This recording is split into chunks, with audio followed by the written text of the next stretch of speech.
I had been counting the days, marking them off in neat boxes on a calendar pinned above my desk.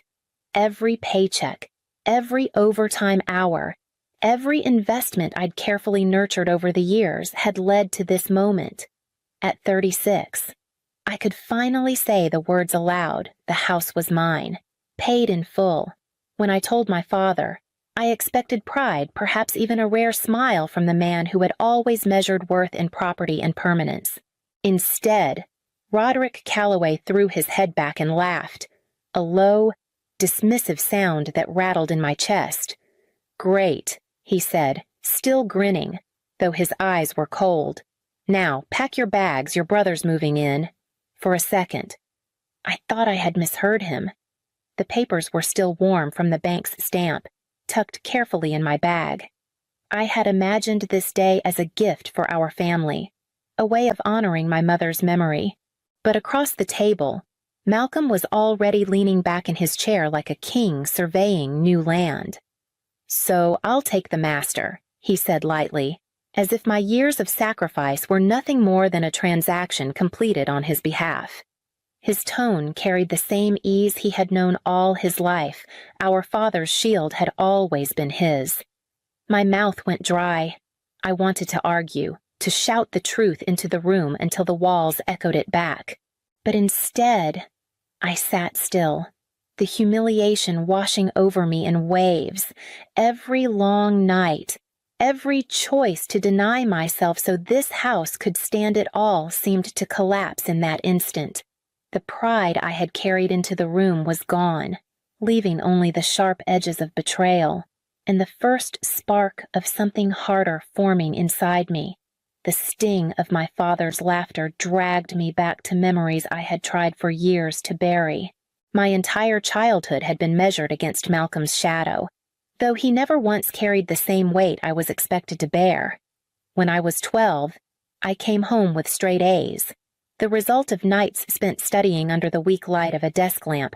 My father barely looked up from his newspaper, offering only a curt nod. The very next week, Malcolm brought home a report card dotted with C's, and Roderick clapped him on the back, saying, "At least you passed." Son. That was the pattern my best was expected, his mediocrity celebrated. After our mother died, the imbalance deepened. She had been the only one who noticed my efforts, who whispered encouragement when I wanted to give up. Without her, the house grew heavier, and my father's gaze sharpened. I was suddenly the one expected to cook, to clean, to take on the quiet roles my mother once filled, while Malcolm roamed freely, shielded by excuses. In high school, I took part-time jobs at the diner down the road, then as a tutor for neighborhood kids. Every dollar I earned went into savings or to help with bills. Meanwhile, Malcolm spent his afternoons on the basketball courts or sprawled on the couch with friends, the television blaring. If chores were left undone, my father would scold me for not keeping up, never turning to Malcolm, who slipped away with a grin. By the time I left for college, I had learned not to expect fairness. Responsibility clung to me like a second skin, while Malcolm floated through life with the unshakable assurance that someone else would always catch him. Those years had carved the truth into me in my father's eyes. One child could do no wrong, and the other could never do enough. The echo of that lesson was what made his words at the dinner table cut so deep. When I stepped into adulthood, I thought I was stepping into freedom. Instead, I found myself chained to the same house that had weighed on me since childhood. The roof leaked one spring, and while Malcolm shrugged and said it was Dad's problem, I was the one who called contractors, balanced estimates, and quietly put the bill on my credit card. When the water heater broke, I dipped into the savings I had been building for graduate school. Travel brochures I once kept tucked in my desk drawer turned into scrap paper for grocery lists. Each sacrifice was folded neatly into the next until I could barely tell where my own dreams ended and duty began. I told myself it was temporary, that once the house was stable, once my father was secure, I would finally take the trip to Italy I'd planned since college, or apply to that master's program in Boston. But each year blurred into the next, and my responsibilities multiplied. Roderick never thanked me. He spoke as if I were simply doing what was expected, keeping his legacy intact. "It's your duty," he said more than once, his tone flat, final. He never once called it a gift, though every payment I made chipped away at my future. Still, I paid, month after month, year after year. I shouldered the mortgage, convinced that one day he would look at me and see not just a daughter, but a woman who had carried our family on her back. I imagined him proud, even if silently, when the debt was gone. What I did not see then was how that pride I longed for had already been given away to a son who had never lifted a single weight. And that truth began to take shape the night Malcolm leaned back in his chair as if he already owned the walls I had fought to keep standing. The night my father decided to make his announcement, the air in the dining room was thick with expectation. He had called for a family dinner, though we both knew what that usually meant. Another performance in which Malcolm was the star and I was the supporting role. The table was set, the roast steaming, the wine poured, but the warmth was only surface deep. Halfway through the meal, Roderick cleared his throat, setting down his glass with a sharp clink. "Now that the house is finally paid off, it's time to do what's best for the family," he declared. His eyes flicked toward Malcolm with something close to pride. "Your brother will be moving in." I froze, fork suspended in the air. Malcolm grinned, stretching lazily as though the house had already bent itself around his comfort. "I'll take the master bedroom," he said, smirking at me. "It's bigger, and I've always liked that view." The words sliced through me. My years of sacrifice were being erased in a single evening, and no one seemed to notice the devastation written across my face. I forced myself to speak, my voice steady despite the tremor in my chest. "This is my home. I paid for it. Every payment, every repair mine." Roderick waved me off, irritation flashing in his eyes. "Don't get emotional. Ilara, this isn't about you. It's about family." That word family landed like a stone. To him, family meant Malcolm's comfort and my silence. The humiliation burned, but beneath it, a hard calm began to form. I set down my fork, folded my hands, and let the storm of my father's authority crash uselessly against me.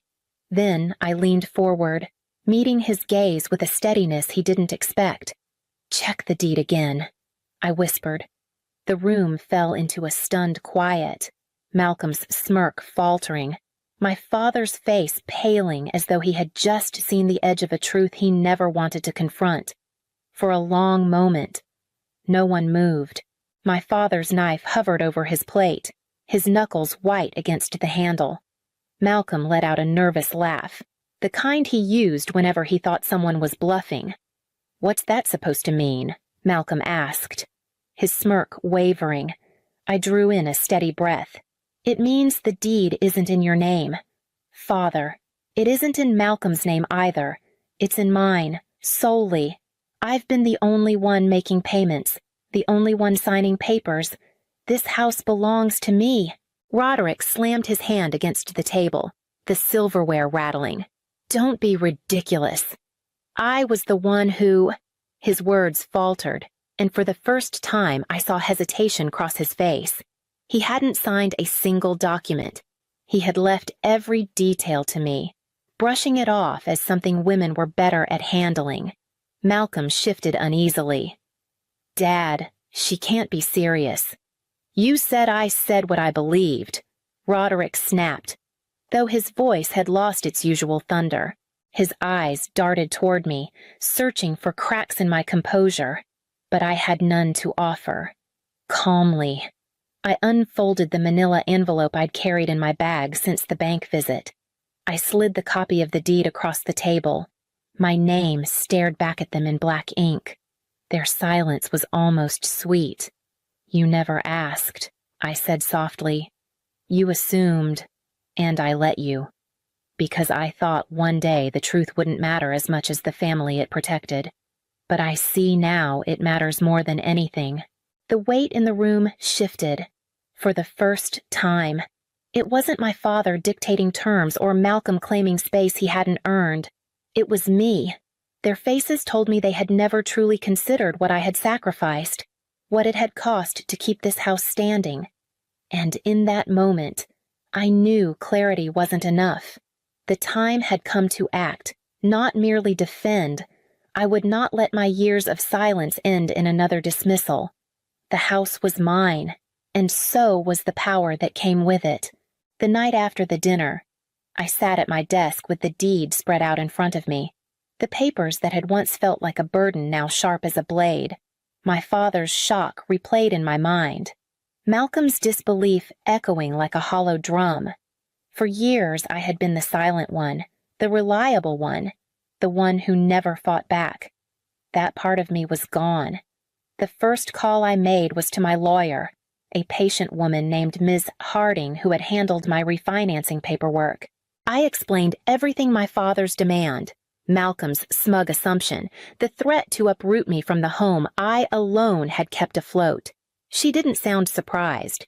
"We'll make sure your rights are secured," she said firmly. Within days, she arranged for new locks, ensuring that only my keys would open the doors.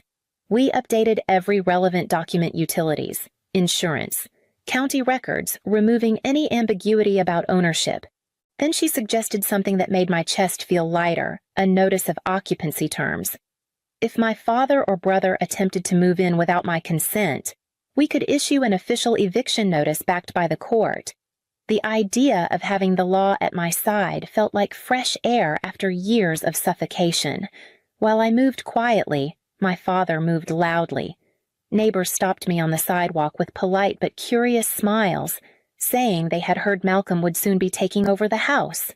One even asked if I was planning to downsize. I simply smiled. My lips pressed thin and offered no correction. Let them think what they wanted. The truth would arrive soon enough.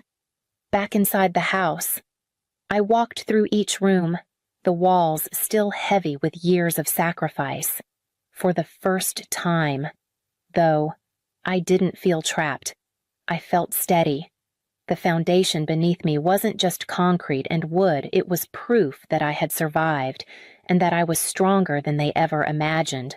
My father believed he had cornered me, that his word was final. What he didn't see was that I had already started moving the pieces, and the board no longer belonged to him. The morning after the paperwork was finalized, I packed a small bag and left before dawn. I wanted space, a breath of distance to let the next step unfold without my presence filling the air. The house was still, the silence almost ceremonial as I closed the door behind me. When the sun rose, Roderick must have expected the familiar sounds of me in the kitchen, the coffee maker bubbling, the rhythm of a home he assumed would always serve him. Instead, the rooms stayed quiet. Malcolm stumbled downstairs, yawning, only to stop cold at the front door. Taped neatly to the glass was the notice, stamped and sealed, declaring in black and white that the property belonged solely to me and that no one had rights to enter, occupy, or alter the residence without my explicit permission. Any attempt to do so would be grounds for legal eviction. I wasn't there to see it, but I could picture the moment Malcolm tugging the paper free, eyes scanning the lines, his confusion growing. "Dad," he must have called, voice breaking with uncertainty. Roderick, still in command in his own mind, would have snatched it away, read it once, twice, then slammed it on the table as if sheer force could make the words vanish. Anger would have followed, rage at being undermined, at realizing the authority he wore like a crown was nothing more than borrowed cloth. Neighbors, drawn by the noise, lingered at the edge of their lawns. Whispers traveled quickly down the street how the proud patriarch had been blindsided, how the daughter no one noticed had quietly taken control. By the time I returned later that evening, the air around the house carried a different weight. The illusion of their dominance had cracked, and all that remained was a silence even louder than their shouting. I signed the lease on the condo without hesitation, the pen gliding smoothly as if it, too, understood what this moment meant. The building stood downtown, glass and steel against the skyline. Nothing like the old house with its sagging porch and heavy curtains. This place was mine, bought with the savings I had guarded in silence, each dollar a quiet rebellion against years of dismissal. The first night I moved in, I unpacked slowly, placing books on shelves in the order I preferred, choosing bold colors for the walls instead of the muted tones my father had always insisted were respectable. A small reading nook overlooked the city, the hum of life outside a reminder that I was finally a part of something bigger than the endless cycle of sacrifice. Freedom seeped into the corners of my days. I joined a book club at a local cafe, where conversations spilled past the pages into laughter and stories I'd never dared to share before. Colleagues I had drifted from during the long years of responsibility reappeared, and I allowed myself dinners, late-night walks, and the simple joy of belonging without judgment. What struck me most was the quiet, not the suffocating silence of my father's house, heavy with expectation, but a peace that felt earned. No one barged into my space demanding explanations. No one dismissed my work as meaningless. Each morning, I brewed coffee and opened my laptop in the sunlit kitchen, answering to no one but myself. For the first time, I wasn't just the daughter who carried the family's burdens. I was a Lara reader, professional, friend, woman without apology.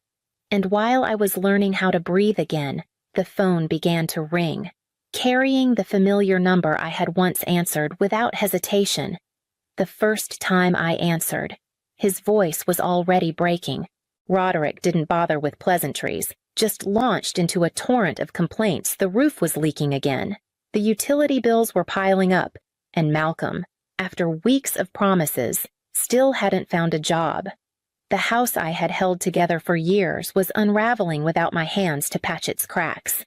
"You need to come back," he barked, the authority in his tone worn thin but still clinging to its old shape. "Out of respect for this family, you need to step up. This is your responsibility." I sat in silence, the weight of his words sliding off me like rain against glass. My mind replayed every moment I had been dismissed, every sacrifice belittled as nothing more than duty. When he paused, waiting for my agreement, I let the quiet stretch. Then I said, evenly, "It's not my problem." The line went dead silent, and I knew he hadn't expected defiance. I could almost picture the red flush rising across his face. Somewhere behind him, I heard Malcolm's muffled voice, raised in argument. Roderick snapped back, and within seconds, the two of them were shouting over one another. Malcolm accused him of lying, of failing to prepare. Roderick accused Malcolm of wasting his life, of being nothing but a drain. The unity they had once wielded against me had splintered, turned inward, jagged and bitter. Their fortress of entitlement was collapsing from within, and for the first time, I felt no urge to rescue it. When the call ended, I set the phone down, the echo of their fighting fading into nothing, and turned back to the quiet of my own life, where peace waited patiently for me to claim it.